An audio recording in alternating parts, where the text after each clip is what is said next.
ఈరోజు మనం డిస్కస్ చేయబోయే టాపిక్ గ్రహాల వక్రత్వం గురించి. చాలా రోజుల నుంచి మనము రెట్రోగ్రెషన్ గురించి రకరకాలుగా మాట్లాడుతూ ఉన్నాం. అదేంటిదో తెలియాలని వచ్చి చాలాసార్లు అడిగారు. సో ఖచ్చితంగా దాని గురించి మీరు అడిగితేనే చేద్దామని నేను వెయిట్ చేస్తూ ఉన్నాను. దాని గురించి డీటెయిల్గా చెప్తాను. సో ఏదైనా ఒక జన్మ జాతకాన్ని మనం విశ్లేషించేటప్పుడు ఎట్లా చేస్తాం, మనం ఫస్ట్ హెడ్డింగ్ రాసుకొని మనం మాట్లాడదాం. ఓకే, మనం ఏం చేస్తామనంటే ఒక జన్మజాతకాన్ని తీసుకున్నప్పుడు గ్రహాలు పనిచేస్తున్నాయా లేదని మనం వెరిఫై చేసుకోవాలి. దానికి 3 పారామీటర్స్ ఉన్నాయి. ఒకటి లైట్, 2 పర్ఫార్మెన్స్, 3 రిసోర్స్ అనమాట. సో ఈ లైట్ అనే కాన్సెప్టే ఈ వక్రత్వాలకు సంబంధించింది అనమాట.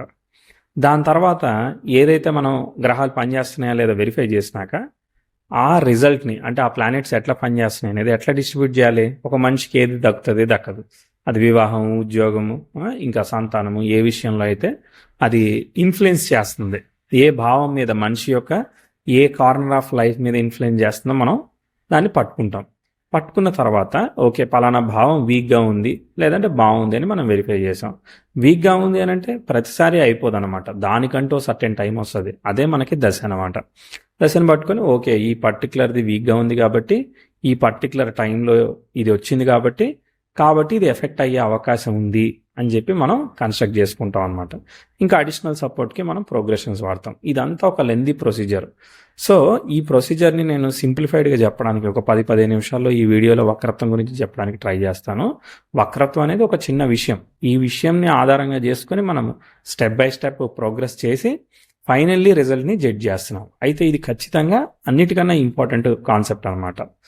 సో ఈ లైట్, పర్ఫార్మెన్స్, రిసోర్స్ని మనం ఎట్లా కన్సిడర్ చేస్తామో ఒక సింపుల్ స్టెప్లో చెప్పి తర్వాత మనము ఈ ఆస్ట్రానమీ కాన్సెప్ట్ గురించి అర్థం చేసుకుందాం.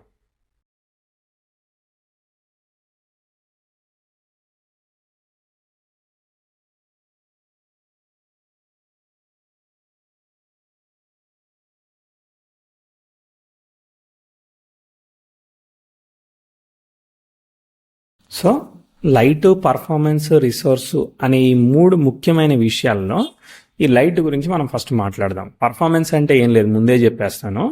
అది ఒక గ్రహం యొక్క నక్షత్రాధిపతి ఎక్కడ ఉన్నాడో మనం చూస్తాం. ఉదాహరణకి కుజుడు ఉన్నాడు, దశమంలో ఉంటే దిగ్బలాన్ని పొందుతాడు కాబట్టి బలంగా ఉంటాడు. పాపగ్రహాలు ఉపచయ స్థానాల్లో ఉండాలి, శుభగ్రహాలు కేంద్ర కోణాల్లో ఉండాలి. సింపుల్ రూల్, మీకు తెలిసిన రూల్ ప్రకారం మీరు అప్లై చేసుకొని ఓకే పలానా స్థానంలో ఉంది ఈ గ్రహం, దాని నక్షత్రాధిపతి ఈ స్థానంలో ఉన్నాడని చెప్పేసి 25-75 రూల్ ప్రకారం, అంటే గ్రహం ఒక స్థానంలో ఉంటేనేమో దానికి 25% వేయండి. దాని నక్షత్రాధిపతి మనం అనుకున్న ఒక ఉపగ్రహం అయినా దాని నక్షత్రాధిపతి మనం అనుకున్న స్థానంలో ఉన్నాడు అనుకో, మంచి మార్క్స్ వేద్దాం. అది ఎవరి ద్వారా వచ్చింది అనేది కూడా మనం చూసుకుంటే ఇంకా బాగా తెలుస్తుంది. దాని నక్షత్రాధిపతి ఉచ్చి పొందిన ఇట్లా దానికి మంచి రిసోర్స్ 1 రూల్ కూడా దక్కితే అప్పుడు బాగుంటుంది. ఈ రిసోర్స్ అనేది ఏంటిదంటే ఒక కత్తికి పదును లాంటిది. ఈ పదునైన కత్తి మంచికైనా చెడుకైనా కానీ బాగా ఉపయోగపడుతుంది అనమాట. అట్లా ఈ రిసోర్స్ ఆ నక్షత్ర దిగ్బలాలు కావచ్చు, లేదంటే ఉచ్చలు, నీచలు, స్వక్షేత్రాలు, మిత్రక్షేత్రాలు, పుష్కరణ వంశలు, ఇవన్నీ కూడా ఆ గ్రహానికి ఏర్పడే వనరులు, బలం లాంటివి అనమాట. ఓకే, పర్ఫార్మెన్స్ అంటే అది దాని నక్షత్రాధిపతి ఎంత బలంగా ఉన్నాడు, అది అట్లా ఉంటే ఎంత బలంగా ఉంటుందని మనం చెక్ చేసుకోవాలి. మనకు ఆల్రెడీ భావాలు తెలిసినాయే. ఓకే, మెయిన్ టాపిక్ అయిన రెట్రోగ్రెషన్ మీద, ఈ వక్రత్వాల గురించి లైట్ కాన్సెప్ట్ మీద ఫోకస్ చేద్దాం. ఓకే,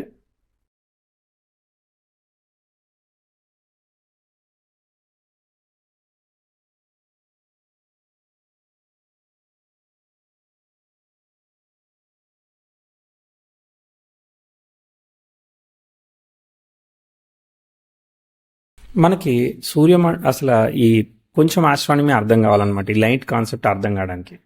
సూర్యుడు స్వయం ప్రకాశిత గ్రహం, అందుకే గ్రహరాజు. ఇక దానిలో ఎటువంటి డీవియేషన్ లేదు. సూర్యుడి చుట్టూ ఏమవుతుందంటే ఇతర గ్రహాలు తిరుగుతూ ఉంటాయి, పంచతార గ్రహాలు అనమాట. ఓకే, మనకు రాశి చక్రంలో ఎలా ఇచ్చారు ఆధిపత్యం? రవిచంద్రులకి 2 రాశులు ఇచ్చి మిగిలిన 5 గ్రహాలకి 10 రాశులు ఇచ్చారు. అంటే ఎంత ఇంపార్టెన్స్ వాటికి ఉన్నాయి. సో ఖచ్చితంగా ప్రతి గ్రహం ఇంపార్టెంటే. సో ఈ గ్రహాలన్నీ మనకి ఎట్లా కమ్యూనికేట్ చేస్తున్నాయంటే తమ కాంతి రూపంలో కమ్యూనికేట్ చేస్తున్నాయి. సూర్యుడి కాంతి డైరెక్ట్గా భూమి మీద పడుతుంది కాబట్టి సూర్యుడికి మనం వెయిటేజ్ వాల్యూ క్రియేట్ చేసుకున్నాం.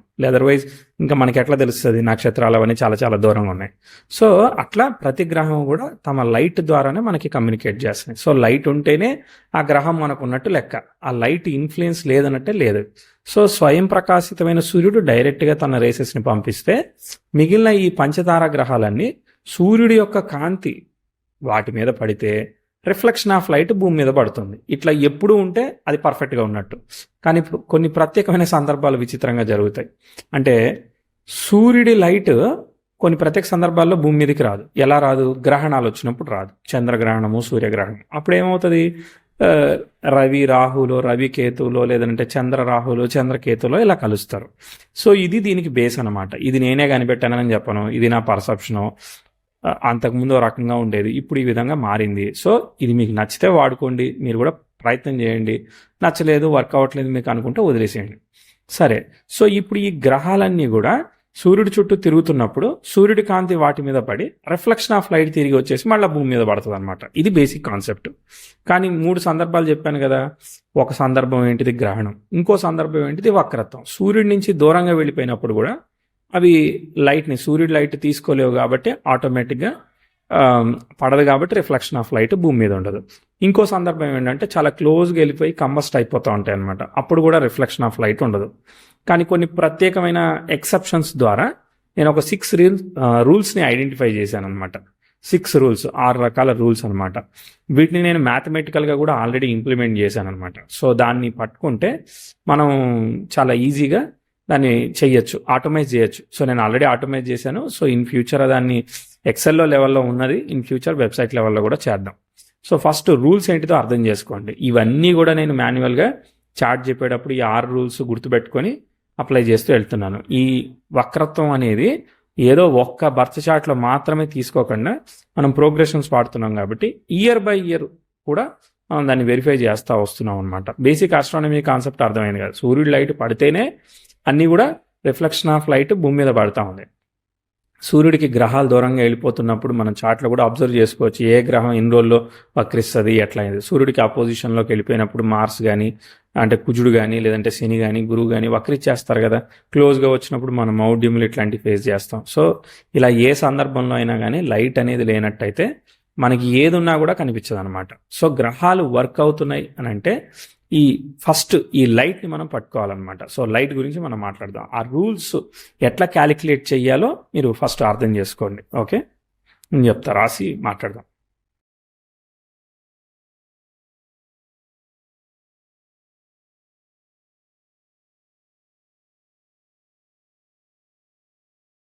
ఇప్పుడు మనం ఏం చేస్తున్నామో రూల్స్ కూడా నేను ఒక్కొక్కటి ఎక్స్ప్లెయిన్ చేస్తాను.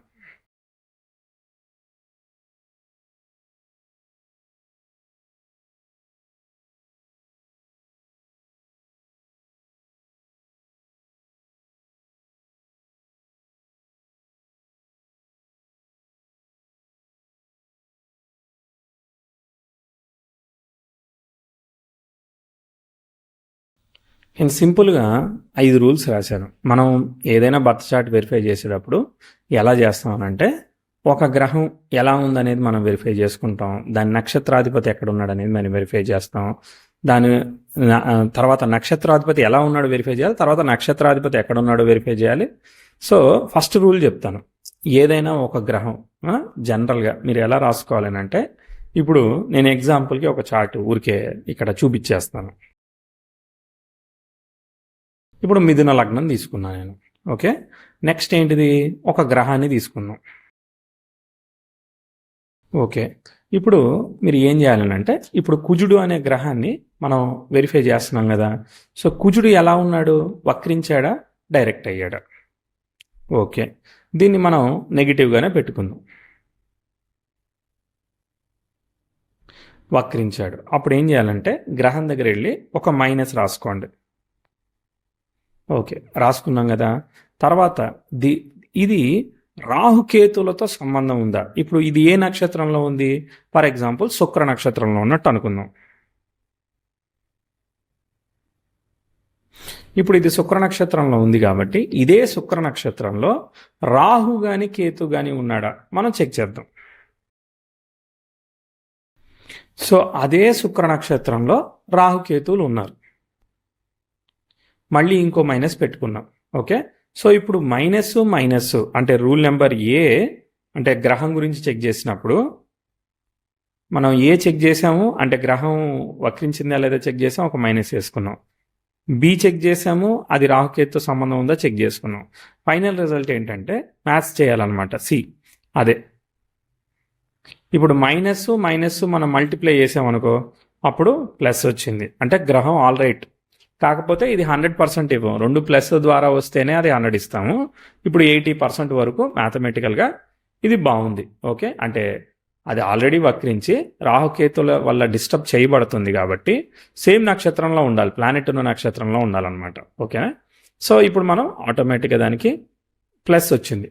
సేమ్ ఇదే విధంగానే నక్షత్రాధిపతిని కూడా చెక్ చేద్దాం. అంటే మనకి శుక్రుడు ఉన్నాడు కదా, శుక్రుడిని కూడా చెక్ చేద్దాం. ఇప్పుడు ఈ గ్రహం నక్షత్రాధిపతి అయిన వాడు కూడా వక్రించాడు, మళ్ళీ మైనస్ వేసుకున్నాం. తర్వాత ఇది రాహుకేతుతో సంబంధం ఉందా, ఉంది, దానికి కూడా ఒక మైనస్ వేసుకున్నాం. ఓకేనా, సో ఇప్పుడు సేమ్ మళ్ళీ మైనస్ ఇంటూ మైనస్ అయింది కాబట్టి ఫైనల్ ఆన్సరు ప్లస్ అయింది. ఓకే, 2 లెవెల్లోనూ ప్లస్ ఉంది కాబట్టి ఓకే, థర్డ్ స్టెప్ లోపల ప్లస్ మల్టిప్లై ప్లస్ గనక వేస్తే రిజల్ట్ మనకి ప్లస్సే వచ్చింది. ఒకవేళ గనక నక్షత్రాధిపతి గనక మైనస్ గనక అయ్యి ఉన్నాడు అనుకో, అంటే అది వక్రత్వం లేకుండా డైరెక్ట్గా ఉండి రాహుకేతుతో సంబంధం ఉందనుకో, అప్పుడు ఖచ్చితంగా డిస్టర్బ్ అయినట్టే కదా. సో ఆటోమేటిక్గా అప్పుడు మనకి ఈ లెవెల్లో థర్డ్ లెవెల్లో డిస్టర్బ్ అయిపోయింది. ఓకే, సో ఇప్పుడైతే ప్రజెంట్ అయితే కండిషన్లో బాగానే ఉంది. ఓకే, ఇక్కడ వరకు బాగానే ఉంది. ఇప్పుడు ఎక్సెప్షన్ ఏంటంటే కుజుడి యొక్క నక్షత్రాధిపతి అయిన వాడు శుక్రుడు మనకి మినహాయింపు ఏంటంటే 1, 2, 11, 10 ఈ స్థానాల్లో కనుక ఉంటే మనకి ఏమైతుందంటే ఎక్సెప్షన్ వస్తుంది. ఓకే, ఇప్పుడు ఫర్ ఎగ్జాంపుల్ కుజుడు షష్టాధిపతి కదా, తృతీయంలో ఉన్నాడు. ఓకే, ఇప్పుడు తృతీయంలో ఉన్నప్పుడు మనకి ఎక్సెప్షన్ రావాలని కోరుకుంటున్నాం, అంటే ఆ తృతీయం బాగుండడం కోసం. ఎక్సెప్షన్ రాలేదు కాబట్టి ఇప్పుడు అంటే బై డిఫాల్ట్గా పైన లెవెల్లోనే మనకి ఎక్సెప్షన్ వచ్చేసింది కాబట్టి ప్రాబ్లం లేదు. అట్లా కాకుండా మైనస్ వచ్చి ఉంటే ఈ స్టార్ లార్డ్ అనేవాడు, ఈ శుక్రుడు అనేవాడు 1, 2, 11 స్థానాల్లో లగ్నం నుంచి లేడు కాబట్టి ఖచ్చితంగా అది మనకి వర్కౌట్ అవ్వట్లేదు, అంటే ఆ గ్రహం లేదు, సరిగ్గా లేదని అర్థం చేసుకోవచ్చు. ఒకవేళ ఇంకో కేసులో పరివర్తన యోగం, ఇప్పుడు కుజుడు అనేవాడు ఈ యొక్క శుక్ర నక్షత్రంలో ఉన్నాడు, ఈ శుక్రుడు అనేవాడు ఇలా ఉన్నాడు, ఉదాహరణకి ఇక్కడ కాకుండా చిత్తా నక్షత్రంలో తులలో ఉన్నాడు అని అనుకుందాం. అప్పుడు ఏమవుతుంది, కుజుడు శుక్రుడు పరివర్తన యోగం అయింది. అప్పుడు కుజుడు వెళ్ళి శుక్రుడి యొక్క ఫలితాన్ని ఇస్తాడు, అంటే శుక్రుడు స్వయంగా వక్రించలేదు, రాహుకేతుతో కూడా సంబంధం లేదు కాబట్టి ఈ రాహుకేతుతో సంబంధం ఉన్నప్పటికీ కుజుడితో అసలు ఏమీ ప్రాబ్లం లేదనమాట. పరివర్తన యోగం వల్ల చాలా బాగున్నట్టే అనమాట. కుజుడు 80% వరకు గుడ్ రిజల్ట్ ఇస్తాడు, స్వయంగా డిస్టర్బ్ అయ్యాడు కానీ పరివర్తన యోగం వల్ల సేవ్ అయ్యాడు. మరి శుక్రుడు ఎలాంటి ఫలితాలు ఇస్తాడు, రవి యొక్క ఫలితాలు ఇస్తాడు. రవి గనక ఎలా ఉన్నాడు అనే దాని మీద ఆధారపడి ఉంటుంది. రవి రాహుకేతులతో గనక సంబంధం లేదనుకో, బాగున్నాడు అనుకో, అప్పుడు శుక్రుడు కూడా మంచి ఫలితాన్ని ఇస్తాడు, కానీ 80% ఇస్తాడు. ఎందుకంటే కుజుడు అఫ్లిక్ట్ అయ్యాడు, ఆ అఫ్లిక్టెడ్ స్టార్లోనే ఇతను ఉన్నాడు, అంటే రాహుకేతుతో సంబంధం ఉంది, అందుకనే డిస్టర్బ్ అయిపోయింది అనమాట. ఓకేనా, సో పరివర్తన యోగం సేవ్ చేస్తుంది. ఎలా సేవ్ చేస్తుంది, రాస్యాధిపతి వల్ల సేవ్ చేస్తుంది.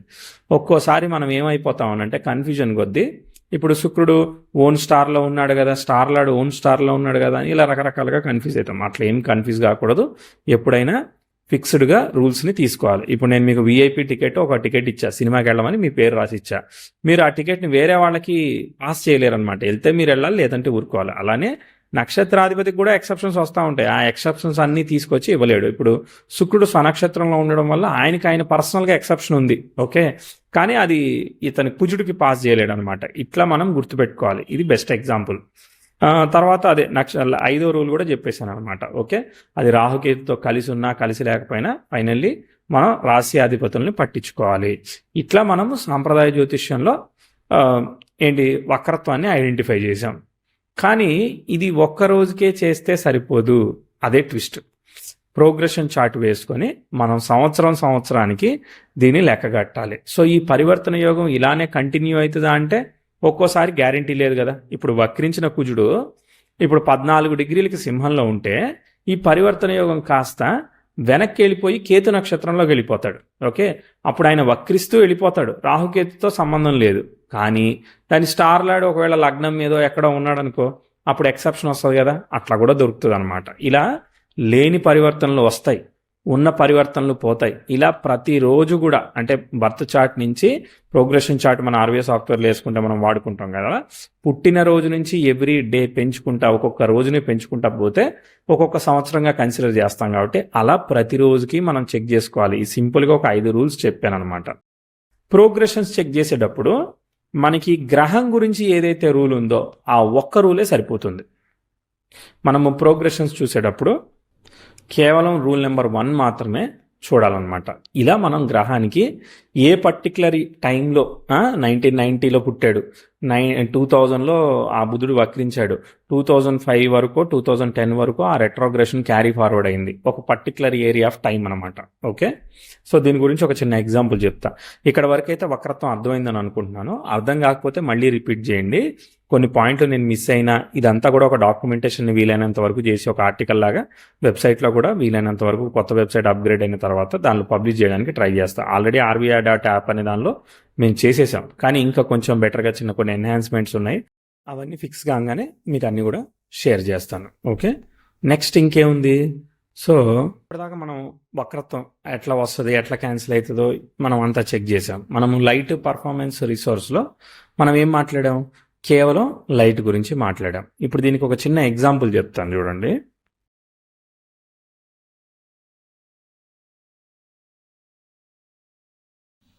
ఫన్నీగా ఉంటుంది ఎగ్జాంపుల్. సరే, మ్యాటర్ ఏంటంటే మీరు అర్ధరాత్రి పడుకున్నారు. ఓకే, సో ఈ పడుకున్నప్పుడు నేను ఏం చేశానంటే ఒక మంచి సోడా బాటిల్ అట్టనే బిర్యానీ బాక్స్ పక్కకు పెట్టాను. ఓకే, గుమగుమలు ఆడుతుంది. సో మీరు మాత్రం పడుకున్నారు. సో ఇక్కడ మీరు అర్ధరాత్రి లేవచ్చు, లేవకపోవచ్చు. లేచిన ఆ బిర్యానీ ఆ సోడా బాటిల్ మీరు తన్నచ్చు, తన్నకపోవచ్చు. తన్నిన ఆ సోడా బాటిల్ పగలచ్చు, పగలకపోవచ్చు అనమాట. దానికి మీకు ఇప్పుడు ఈ వక్రత్వానికి లింక్ అర్థమైనట్టు చెప్తాను.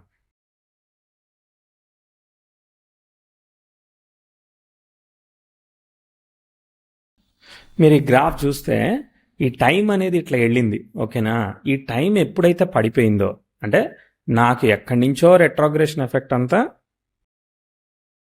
ఈ ఎల్లో డాట్స్ ఏదైతే ఉన్నదో ఈ గ్రహం అంతా ఈ పర్టికులర్ ఏజ్ నుంచి ఈ పర్టికులర్ వరకు రెట్రోగ్రేట్ అయింది. సో ఏజ్ కూడా రాశాను, 2000 నుంచి 2017 వరకు అప్రాక్సిమేట్లీ ఆ గ్రహం వక్రించింది అని అనుకుందాం.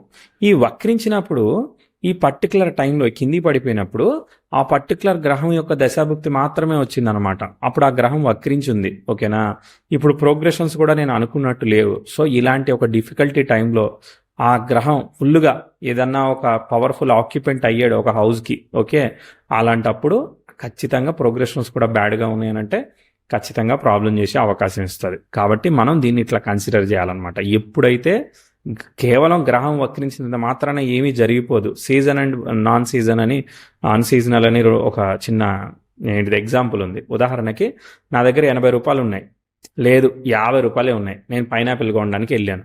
సో ఒక్కొక్కటి 10 రూపాయలు అని అమ్మాడు. నేను వెళ్ళి 5 పైనాపిల్ హ్యాపీగా తెచ్చుకుంటా, నాకేమీ సమస్య లేదు. అంటే ప్రపంచంలో ఒక విషయం కావాలనుకున్నప్పుడు అది దక్కినప్పుడు మనకి అది అంటే ఇన్సఫిషియెంట్గా ఉందా లేదంటే సఫిషియెంట్గా ఉందా అనే విషయం ఎవరికి తెలియదు, బాధపడరు కూడా. ఇప్పుడు సీజన్ మారింది, 95 రూపాయలకు ఒక పైనాపిల్ చెప్తున్నాడు, నా దగ్గర 50 రూపాయలే ఉన్నాను. సో ఇప్పుడు నాకు కావాలనుకుంటున్నా పైనాపిల్, అట్లా అనుకున్నప్పుడు అది లేదనుకో, సో ఇలాంటి ఫేజ్ అనమాట. సో నీ దగ్గర ఉన్న డబ్బులు సరిపోవు అనమాట. అలాంటప్పుడు ఆ భావం మీద ట్రిగర్ అవుతుంది. సో నాకు వైఫ్తో బాగానే ఉంది, పిల్లలతో బాగానే ఉంది, ఫాదర్తో బాగానే ఉన్నది, అన్నీ కూడా బాగానే ఉంటాయి ఓ పర్టికులర్ టైంలో. ఓకే, ఎప్పుడైతే టైం వీక్ అవుతుందో, చార్ట్లో ఒరిజినల్గా వీక్గా ఉంటుందో, దానికి టైం ట్రిగర్ అయినప్పుడు ఆ వక్రత్వం ఇన్ఫ్లుయెన్స్ అయినప్పుడు ఇక ఇప్పుడు నేను అందమైన పిల్లి బొమ్మ గీశాను. సో ఒక్క 1% కూడా లైట్ లేదనుకో, సో అది కనిపిస్తుందా? కనిపించదు. నేను తెల్ల కాగితం మీద లైట్ వేసుకుని కూర్చున్నాను. సో అప్పుడు పర్ఫార్మెన్స్ చేయకుండా రిసోర్స్ అనేది పేపర్ ఉంది, పెన్ను ఉంది, అన్నీ ఉన్నాయి. సో పర్ఫార్మెన్స్ లేదు, నేను పిల్లి బొమ్మ గీయట్లేదు, అప్పుడు కూడా వాల్యూ లేదు. సో లైట్, పర్ఫార్మెన్స్, రిసోర్స్ అనేవి ఇంపార్టెంట్. లైట్ అనేది ఇట్లా వక్రత్వాల ద్వారా క్యాలిక్యులేట్ చేస్తాం, పర్ఫార్మెన్స్ అనేది స్టార్ లాట్స్ ద్వారా క్యాలిక్యులేట్ చేస్తాం, రిసోర్స్ అనేది మనం అవి దిగ్బలాలు పొందాయా, ఉచ్చ పొందాయా, ఇవన్నీ చూస్తాం. ఇంకొక ఎక్సెప్షన్ చెప్దాం అనుకుంటున్నాను. అది ఏంటిదనంటే చెప్తా.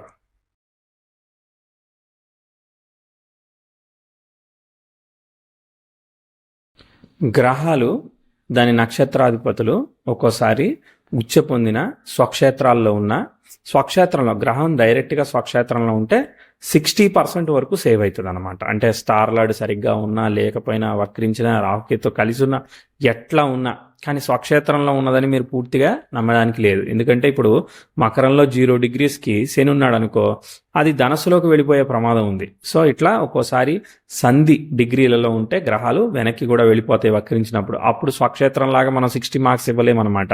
స్టార్లాడ్ దుస్థానాల్లో ఉన్నాయి అనుకో, తీసుకుపోయి మనం 30%గా లైట్ పర్సంటేజ్ వేసి ఫెయిల్ చేసేస్తాం అనమాట. సో కాబట్టి స్వక్షేత్రాల్లో ఉన్నప్పుడు ఎవ్రీడే పుట్టిన నుంచి ఎవ్రీడే చెక్ చేసుకొని మనం ఏ రోజైతే ప్రిడిక్షన్ చేస్తున్నామో ఆ ప్రిడిక్షన్ నాటికి ఆ గ్రహం ఎట్లా ఉందో కూడా మనకి క్లారిటీ ఉండాలన్నమాట. లేదంటే మాత్రం మొత్తం ప్రిడిక్షన్ పోతూ ఉంటుంది.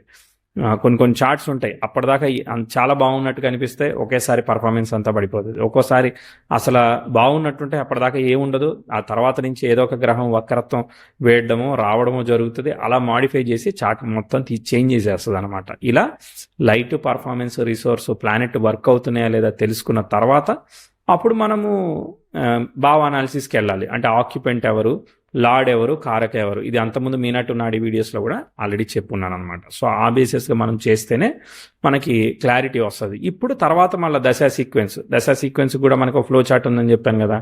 సో అది ఎట్లా అనేది మనము ఫర్దర్ వీడియోలో అది కూడా కావాలంటే రిక్వెస్ట్ చేయండి, నేను అదని కూడా వీడియో చేయడానికి ట్రై చేస్తాను. Okay, so thank you. వక్రత్వం గురించి మొత్తం క్లియర్గా అర్థమైందని అనుకుంటున్నాను. ఓకే, మనము చార్ట్ మీద ఇప్పుడు ఎట్లయినా కూడా ఎక్సెల్ గురించి కూడా కోర్సులో డిస్కస్ చేస్తాం కాబట్టి కోర్స్ వీడియోలో కూడా వాళ్ళు అడిగే డౌట్స్ అప్పటికప్పుడే క్లారిఫై అవుతాయి కాబట్టి నేను బెటర్గా ప్రజెంట్ చేయడానికి ట్రై చేస్తాను. Okay, thank you so much. నమస్తే.